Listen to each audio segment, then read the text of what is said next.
মদ খাবি মানুষ হবি, যেটা সাফেতুল্লাহ শেফুদার একটা ভাইরাল উক্তি ছিল।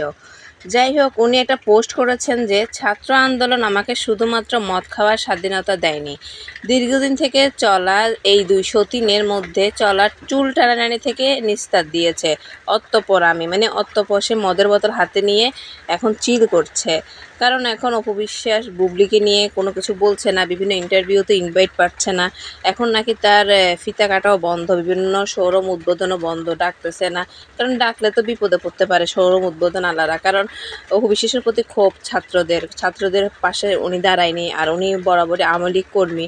আর এখন তো আওয়ামী লীগের সময়টা খারাপ, আওয়ামী লীগের যারা কর্মী বা যাদের গায়ে ট্যাগ আছে তাদের তো করুণ অবস্থা, এটা তো আপনারা জানেন। সেটা হোক মিডিয়ার শিল্পীদের আবার সাধারণ মানুষ বলেন, যাই হোক আওয়ামী লীগের ট্যাগ থাকলেই তো এখন সময়টাই খারাপ যখন যাচ্ছে সব দিকে সমস্যা। অপু বিশ্বাসের জন্য খারাপ লাগতেছে, যা দুই একটা ইন্টারভিউতে যাইতো বুবলির নামে নিন্দা করতে, এখন সেটাও হচ্ছে না, কারণ 25,000 টাকা করে পাইতো, বুবলির নাম নিয়ে তার জীবন জীবিকা চলতো, এখন সেটাও আর হচ্ছে না। বেচারি একটা মুভি ছিল হাতে, শেখ হাসিনার চরিত্র করবে, 100 টাকা পারিশ্রমিকে, সেটাও হাতছাড়া হয়ে গেল।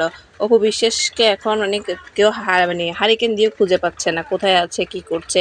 শুনেছি ইন্ডিয়া পালাতে গিয়েও নাকি ধরা খেয়েছে, যেতে পারছে না, জানি না বর্তমানে কেমন আছে। যাই হোক, আমি অপু বিশ্বাসকে অনেক মিস করি। অপু বিশ্বাসের জন্য শুভকামনা। শেফাতুল্লাহ ভালো হয়ে যাও শেফুদা।